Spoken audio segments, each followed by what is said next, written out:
பையனுக்கு வீட்டில் பேர் தெண்டச்சோறு, மாணவனுக்கு ஸ்கூலில் பேர் ரவுடி, எம்ப்ளாயிக்கு ஆஃபீஸில் லோ பெர்ஃபார்மர். அதே இது வீட்டுக்கு வந்தான்னா ஹஸ்பண்டு ஒய்ஃப்கிட்ட எடுத்துருக்கக்கூடிய பேர் தெண்டம். அப்போ இப்படிப்பட்ட சுச்சுவேஷனில் மாட்டிக்கிட்டு வெளியே வர்றதுங்கிறது ஒரு பெரிய கஷ்டமான சூழ்நிலை. அப்போ இதுலேருந்து வெளியவே வர முடியாதா அப்படின்னு பார்த்தோம்னா, இதிலேருந்து வெளியே வர்றதுக்கு ஒரே ஒரு வழி தான் இருக்குது. அது என்னங்க வழி? Start performing.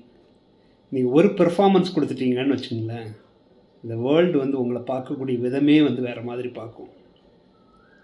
10th வர ஆவரேஜாக பெர்ஃபார்ம் பண்ணிக்கிட்டே வரீங்க, ஃபெயில் ஆகிட்டே வரீங்க. திடீர்னு அந்த 11th 12th இருந்து படிக்கிறேன்னு படித்து ஒரு மார்க் வாங்கிக்கிட்டுன்னு வச்சுங்களேன், அது வர 10 வர ஃபெயிலியர் ஆகி இருந்த வாழ்க்கை இந்த என்டையர் கம்யூனிட்டி அதை பற்றி மறந்துடுவாங்க. தே வில் ஸ்பீக் அபவுட், ஓ அவனை பார்த்தாலே தெரிஞ்சுத. அதே மாதிரி தான் ஆஃபீஸ்லையும் நீங்கள் பெர்ஃபார்மன்ஸே சரியில்லை, 2 மாதம் இருந்து எல்லாத்தையும் மாற்றி காட்டுறேன்னு பேசிக்கு கற்றுக்கிடுங்க. Start performing. So somewhere like the trust is gone. People associate எப்படி பண்ணுறாங்கன்னா நான் பெர்ஃபார்மர், அதனால தான் அந்த அவப்பழி வர்றது. ஸோ அதிலிருந்து வெளிவரணும்னா you don't need to speak, okay, only start performing. Everybody will come back to you.